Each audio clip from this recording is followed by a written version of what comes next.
نصلي ونسلم على رسوله الكريم أما بعد فأعوذ بالله من الشيطان الرجيم بسم الله الرحمن الرحيم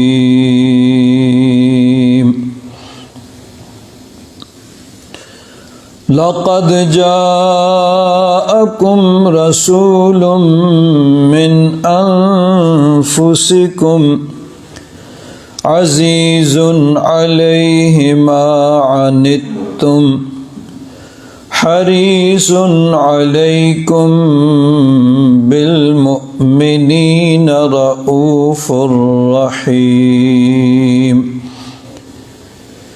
فإن تولوا فقل حسبي الله لا إله إلا هو عليه توكلت وهو رب العرش العظيم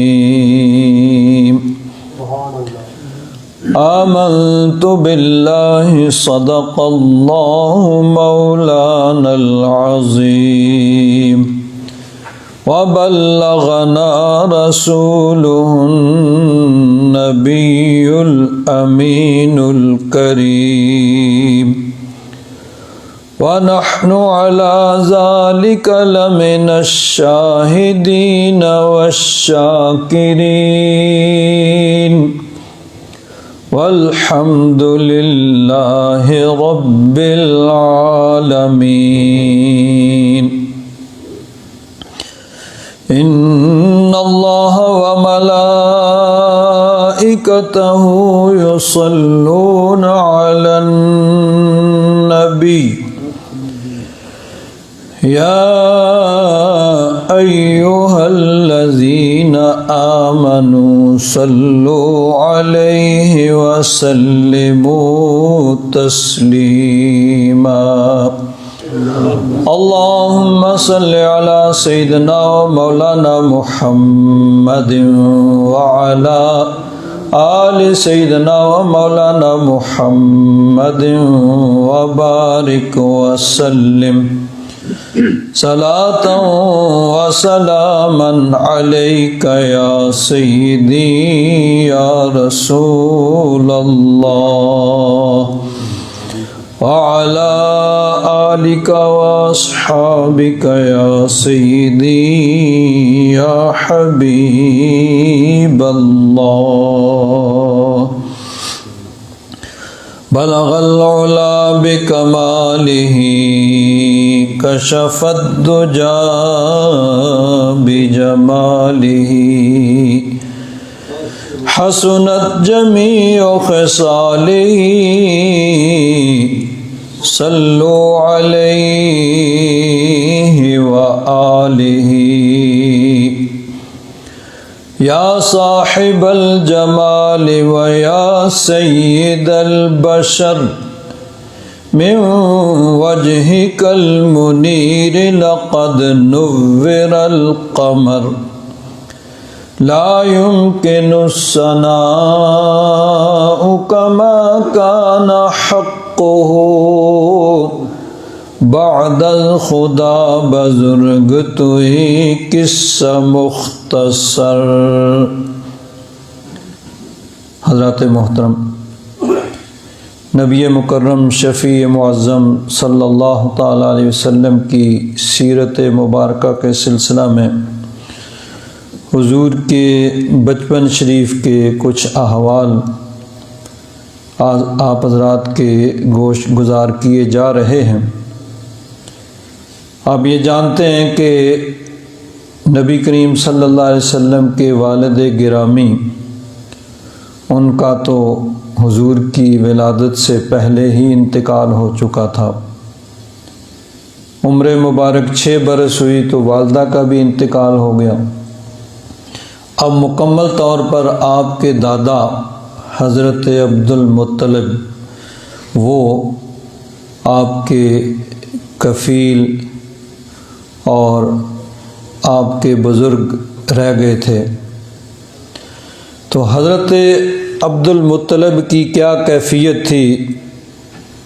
حضور ضیاء الامت حضرت پیر کرم شاہ صاحب رحمۃ اللہ تعالیٰ علیہ ضیاء النبی میں فرماتے ہیں، حضرت عبد المطلب تو پہلے ہی حضور صلی اللہ علیہ وسلم کو دیکھ کر اپنے بڑھاپے کے دن گزار رہے تھے۔ سیدہ آمنہ کے انتقال پر ملال کے بعد تو حضور سے ان کی الفت نے ایک طوفان کی صورت شکل اختیار کر لی۔ یعنی ویسے ہی ایک فطری چیز ہے کہ دادے کو پوتے کے ساتھ محبت، فطرت انسانی اللہ تبارک و تعالیٰ نے بنائی ہے۔ اب یہاں صورت حال یہ ہو گئی کہ باپ کا سایہ سر پر نہیں ہے، والدہ کا سایہ بھی اٹھ گیا، اب صرف اور صرف دادا ہیں، تو اب ان کی محبت کی کیا کیفیت ہوگی، یہ اس کے بیان کی حاجت نہیں ہے۔ تو فرماتے ہیں کبھی ان کی انگلی پکڑے حرم کی طرف جا رہے ہیں، کبھی انہیں اپنے کندھوں پہ اٹھائے بیت اللہ شریف کے گرد طواف کر رہے ہیں، کبھی ان کے لیے دعاؤں میں مصروف ہیں، کبھی ان کے چاند سے چہرے کو دیکھ کر 100 جان سے ان پہ تصدق ہو رہے ہیں۔ کھانا کھاتے تو انہیں اپنے ساتھ بٹھا کر، سوتے تو رات کو ان کے اپنے پہلو میں سلاتے، ایک لمحہ کے لیے بھی جدا کرنا گوارا نہ تھا۔ یعنی یہ کیفیت تھی حضرت عبد المطلب کی۔ اور فرماتے ہیں کہ حضرت عبد المطلب کے لیے حرم شریف میں خانہ کعبہ کے سائے میں ایک مخصوص نشست ہوتی تھی، ایک چٹائی بچھائی جاتی، آپ اس پہ بیٹھتے، پھر لوگ اپنے اپنے قضیے، اپنے مقدمے ان کے سامنے پیش کرتے اور ان کے مقدموں کے وہ فیصلے کرتے، کسی کو سمجھا بجھا کے ختم کرتے، کسی میں فیصلہ کرتے بھئی تو اس میں غلط ہے، تو صحیح ہے، ان کے درمیان فیصلے۔ حضرت عبد المطلب وہاں خانہ کعبہ میں بیٹھ کر، خانہ کعبہ کے سائے میں وہ نشست بچھائی جاتی اور وہاں وہ بیٹھ کر فیصلے کرتے۔ اب کسی آدمی کی مجال نہیں ہوتی تھی کہ وہ اس نشست پہ جا کر بیٹھ جائے، سب ادب سے بیٹھتے اور حضرت عبد المطلب فیصلے فرماتے، حتیٰ کہ حضرت عبد المطلب کے جو فرزند تھے یعنی حضور کے چچا، وہ بھی ادب کی خاطر دور ہٹ کر بیٹھتے اس نشست پر، ان کو جانے کی ان کو ہمت نہ ہوتی۔ لیکن جب نبی کریم صلی اللہ علیہ وسلم تشریف لاتے تو آپ بے جھجک اپنے ذی وقار دادا جان کی نشست پر جا کر بیٹھ جاتے۔ اگر کبھی حضور کے چچا حضور کو روکتے، بھئی بیٹا یہ دادا جان کی نشست ہے، ادب کا تقاضا یہ ہے کہ یہاں نہ بیٹھو، اگر کبھی روکتے تو حضرت عبد المطلب فرماتے دعو ابنی، میرے بیٹے کو چھوڑ دو، فواللہ ان لہ لشأنا، تمہیں معلوم ہی نہیں ہے، اللہ کی قسم اس کی بڑی شان ہونے والی ہے، تمہیں کیا معلوم اس کی کیا شان ہونے والی ہے۔ اب حضرت عبد المطلب نے یہ کس بنا پہ کہہ دیا کہ ان کی بڑی شان ہونے والی ہے؟ انہوں نے جلوے دیکھے تھے، اور ان میں سے چند ایک میں آپ حضرات کے سامنے آج پیش کروں گا کہ حضرت عبد المطلب نے کون کون سے جلوے دیکھے تھے اور کس بنا پہ انہوں نے کہا تھا کہ میرے بیٹے کو تم چھوڑ دو، تم نہیں جانتے ان کی بڑی شان ہونے والی ہے۔ مکہ شریف کے اندر ایک یہودی رہتا تھا. ام المومنین حضرت عائشہ الصدیقہ بنت صدیق رضی اللہ تعالیٰ عنہما ان سے روایت ہے کہ مکہ شریف کے اندر ایک یہودی رہتا تھا، پہلے سے رہتا تھا. ظاہر بات ہے اس نے کہیں کتابوں میں پڑھا ہوگا، اسی بنا پہ وہ وہاں پہ آ کر قیام پذیر ہو گیا. تو جس رات نبی کریم صلی اللہ علیہ وسلم کی ولادت ہوئی سحری کے وقت، صبح وہ حرم شریف میں آ گیا. قریش کی محفل میں کہتا ہے کہ اے قریش، کیا آج تمہارے ہاں کسی کے ہاں بیٹا پیدا ہوا ہے؟ لوگوں نے کہا بھئی ہمیں تو معلوم نہیں. اس نے کہا جاؤ جا کے پوچھو. لوگوں نے پتہ کیا تو آ کے اس کو بتایا کہ حضرت عبد المطلب ان کے ہاں ایک پوتا پیدا ہوا. ان کا بیٹا تو چند ماہ پہلے فوت ہو چکا ہے، اب اس کے ہاں بیٹا پیدا ہوا ہے جو حضرت عبد المطلب کا پوتا ہے. تو یہودی نے کہا کہ جاؤ جا کے دیکھو، اس کے دونوں کندھوں کے درمیان مہر نبوت ہوگی. جو نشانی اس نے بتائی تھی انہوں نے جا کے دیکھی، انہوں نے کہا بالکل تیری بات درست ہے. جب اس نے سنا تو غش کھا کے گر گیا اور کہنے لگا کہ آج بنی اسرائیل سے نبوت ختم ہو گئی. اے قریش، تم خوشیاں مناؤ، اس پیدا ہونے والے اس کی برکت مشرق و مغرب میں تمہارا ڈنکا بجے گا.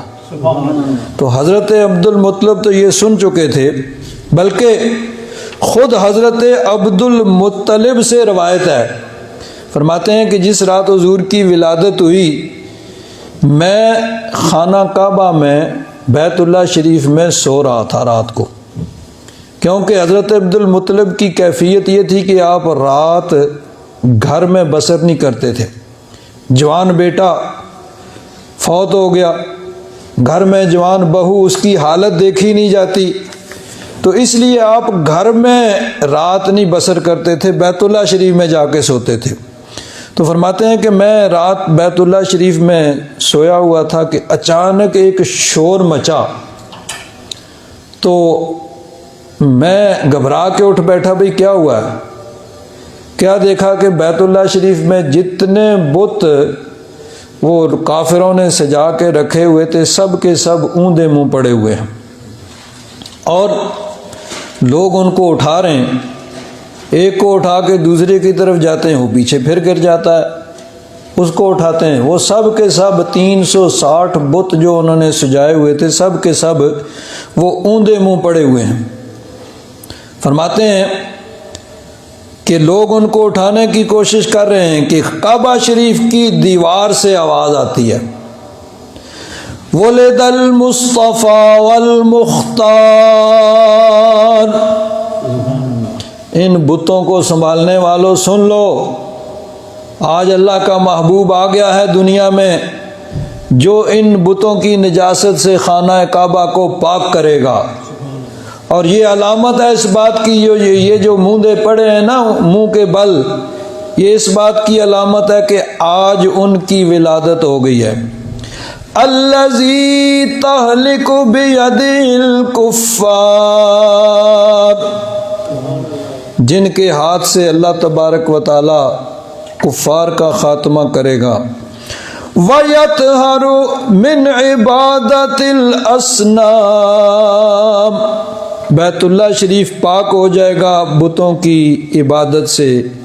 ان کے جب برکت یہ ہوگی کہ بیت اللہ سے سارے بت نکال دیے جائیں گے اور پھر کبھی یہاں بتوں کی پوجا نہیں ہوگی، یہاں پہ اللہ کی عبادت ہوگی. وَيَأْمُرُ بِعِبَادَةِ الْمَلِكِ الْعَلَّامِ، بتوں کی پوجا ختم ہو جائے گی، پھر وہ اللہ کی عبادت کا حکم دیں گے، پھر اللہ کی عبادت ہوگی. بیت اللہ شریف کا اصل جو بنانے کا مقصد ہے وہ بحال ہو جائے گا کہ بیت اللہ شریف کو اس لیے بنایا گیا کہ یہاں سے اللہ تبارک و تعالیٰ کی توحید کا اعلان ہو، توحید کا پرچار ہو. لوگوں نے ظلم سے اس کو بت خانہ بنا دیا ہے. اب وہ وقت آ گیا ہے کہ اللہ کا محبوب تشریف لا چکا ہے جو اس کو بتوں سے پاک کرے گا اور اللہ کی عبادت کا حکم دے گا۔ تو حضرت عبد المطلب یہ چیزیں اپنی آنکھوں سے دیکھ چکے تھے، بلکہ دو اور واقعات اس سلسلہ میں، بہت سے واقعات ہیں، میں اس مختصر وقت میں دو چیزیں آپ حضرات کے سامنے گزارش کروں گا۔ حضرت امام جلال الدین سیوطی رحمۃ اللہ تعالی علیہ، جن کے بارے میں یہ کہا جاتا ہے، حتیٰ کہ اشرف علی تھانوی صاحب نے بھی لکھا ہے کہ امام جلال الدین سیوطی رحمۃ اللہ تعالی علیہ وہ شخصیت ہیں کہ جنہوں نے جاگتے ہوئے سر کی آنکھوں سے 72 مرتبہ 72 مرتبہ جاگتے ہوئے انہوں نے نبی کریم صلی اللہ علیہ وسلم کی زیارت کی ہے۔ تو حضرت امام جلال الدین سیوطی رحمۃ اللہ تعالیٰ علیہ خصائص کبریٰ میں فرماتے ہیں کہ ایک مرتبہ نجران کا ایک عیسائی پادری مکہ شریف آیا۔ مکہ شریف میں آ کے اس نے حضرت عبد المطلب سے ملاقات کی، پوچھا سردار کون ہے؟ لوگوں نے کہا یہ سردار ہیں مکہ کے۔ ان سے اس نے بات چیت کی اور کہنے لگا کہ ہمارے پاس کتابیں ہیں، آسمانی کتابیں، پرانی کتابیں، ان کے اندر جو کچھ میں نے پڑھا ہے اس کی روشنی میں آیا ہوں یہاں تمہیں بتانے کے لیے کہ میرا علم یہ کہتا ہے کہ اللہ کا آخری نبی پیدا ہو چکا ہے اور اسی شہر مکہ کے اندر اس کی ولادت ہو چکی ہے، اور ایک وقت آئے گا کہ وہ اعلان نبوت فرمائیں گے، اللہ تبارک و تعالی ختم نبوت کا تاج ان کے سر پہ رکھے گا، قیامت تک ان کی شان کا ڈنکا بجے گا۔ اس نے نشانیاں بیان کی۔ ابھی وہ بات کر رہا تھا کہ ادھر سے نبی کریم صلی اللہ علیہ وسلم تشریف لے آئے۔ بچپن ہے، کوئی 5 6 7 سال اتنی عمر ہوگی، حضور تشریف لے آئے۔ اس نے دیکھتے ہی کہا کہ میرا خیال یہ ہے کہ جس بچے کے بارے میں گفتگو کر رہا ہوں وہ یہی بچہ ہوگا، نشانیاں یہ بتا رہی ہیں کہ یہ بچہ ہوگا۔ حضرت عبد المطلب سے کہنے لگا، اے سردار مکہ، تیرا اس بچے سے کیا رشتہ ہے؟ حضرت عبد المطلب نے فرمایا، ھذا ابنی، یہ میرا بیٹا ہے۔ جب اس نے یہ سنا تو اس نے کہا اچھا پھر مجھے غلطی لگی ہے، پھر جو میں چاہتا ہوں وہ نہیں ہے۔ حضرت عبد المطلب نے فرمایا بھائی کیوں، کیا ہوا؟ اس نے کہا میں نے جو پڑھا ہے وہ تو یہ ہے کہ اس کا باپ تو اس کے پیدا ہونے سے پہلے ہی فوت ہو چکا ہوگا، اور تم کہہ رہے ہو میرا بیٹا ہے۔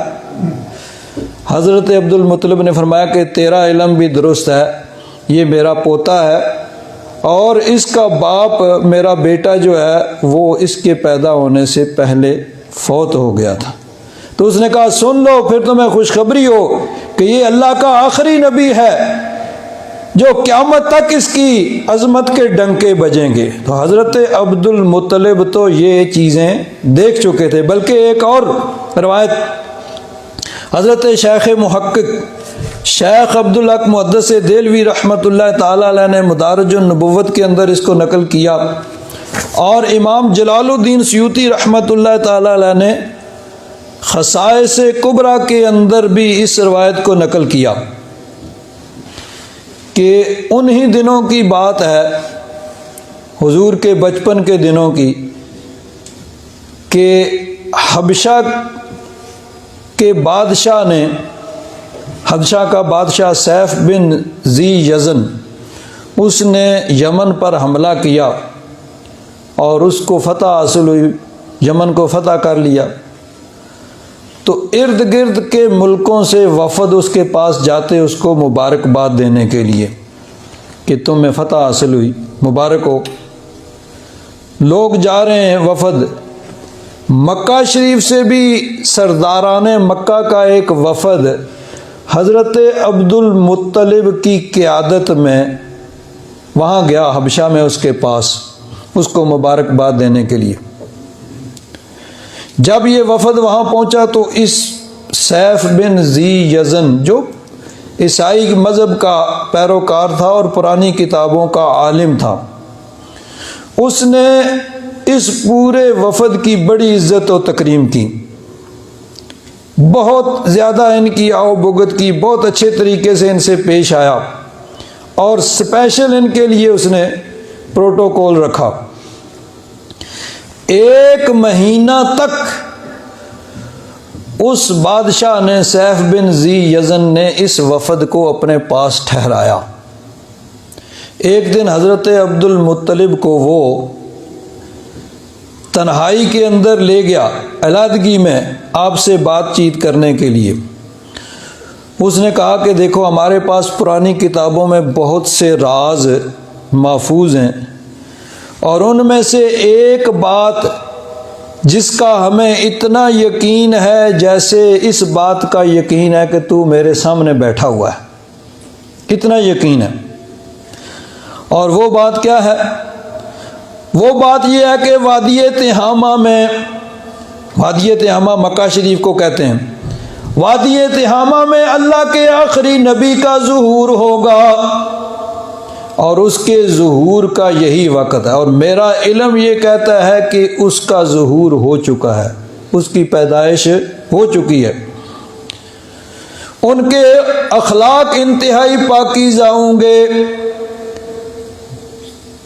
اور وہ ان کی بات قول محکم ہوگی، جو بات کریں گے ویسے ہی ہو جائے گا، جو وہ کہہ دیں گے وہ ہو جائے گا، ان کی بات قول محکم ہوگی، اور دونوں کندھوں کے درمیان مہر نبوت ہوگی۔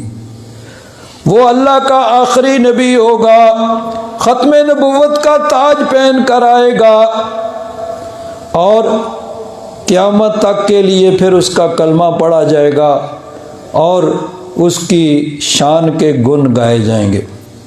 میرا علم یہ کہتا ہے کہ وہ بچہ پیدا ہو چکا ہے،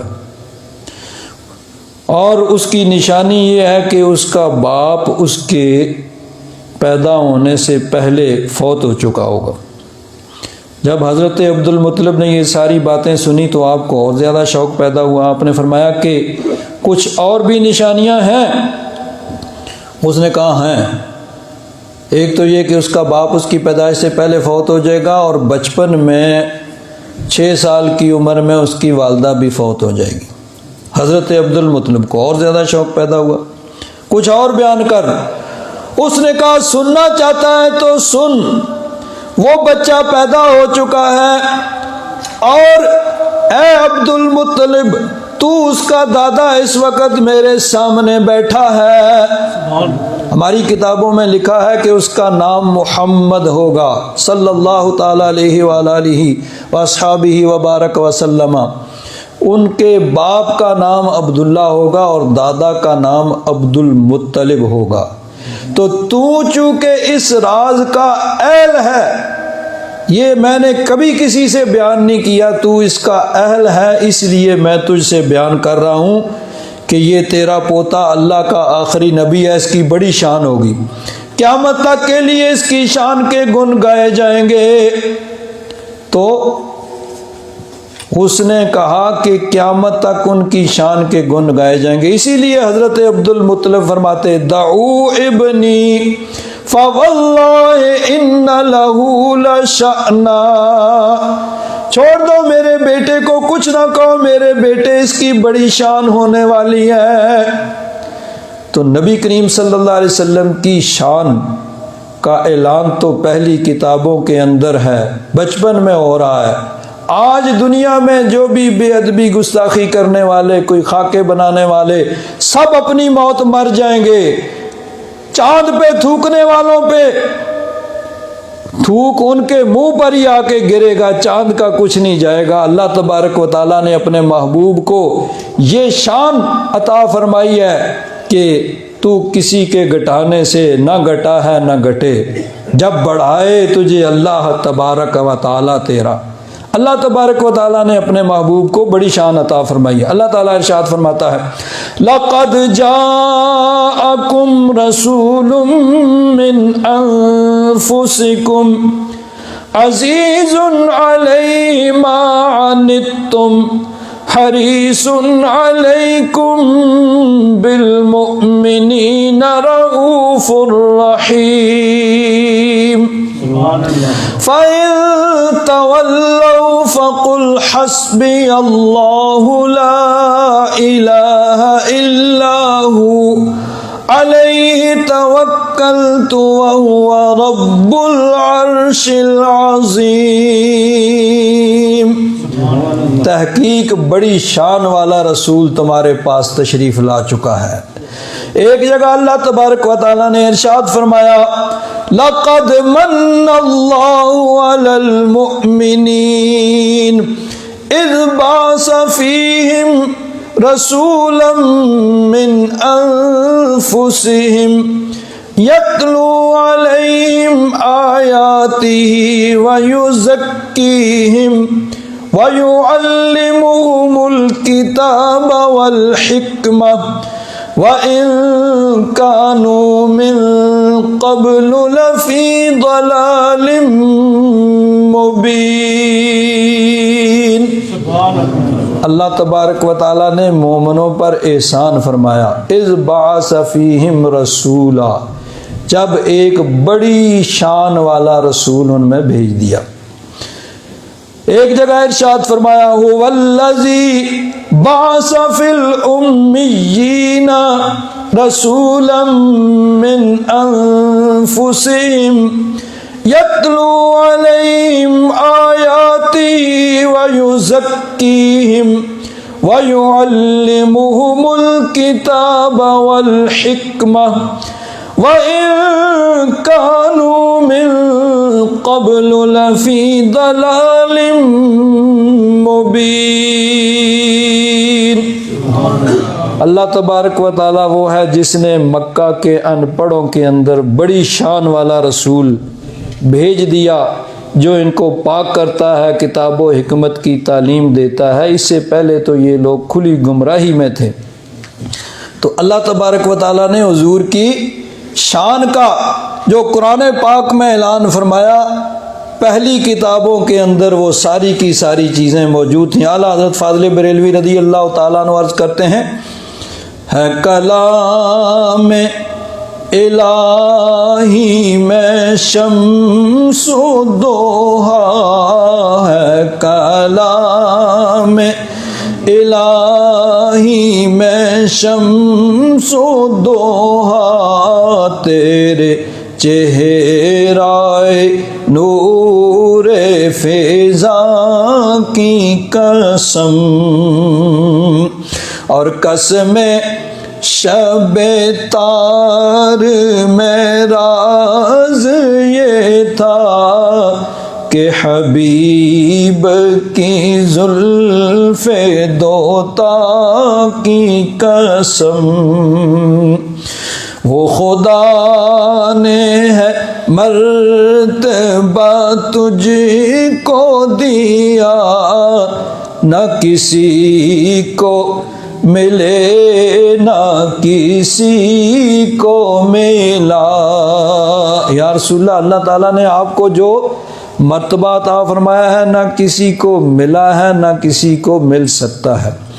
وہ خدا نے ہے مرتبہ تجھ کو دیا، نہ کسی کو ملے نہ کسی کو ملا، کہ کلام الہی نے کھائی شاہ، کہ کلام الہی نے کھائی شاہ، تیرے شہر و کلام و بقا کی قسم۔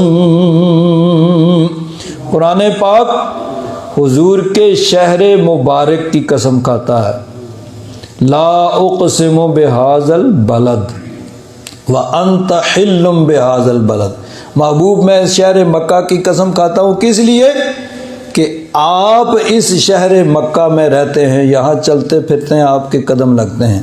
اور حضور کے کلام کی اللہ تبارک و تعالیٰ نے ارشاد فرمایا وَقِيلِهِ يَا رَبِّ إِنَّ هَؤُلَاءِ قَوْمٌ لَا يُؤْمِنُونَ قوم لا یعقلون، کہ حضور کے کلام مبارک کی قسم اور حضور کی بقا لعمرک انہم لفی سکرتہم یعمہون، محبوب آپ کی عمر کی قسم کہ کلام مجید نے کھائی شاہ تیرے شہر و کلام و بقا کی قسم۔ اللہ تبارک و تعالیٰ اپنے محبوب کی محبت عطا فرمائے۔ وآخر دعوانا الحمد للہ رب العالمین۔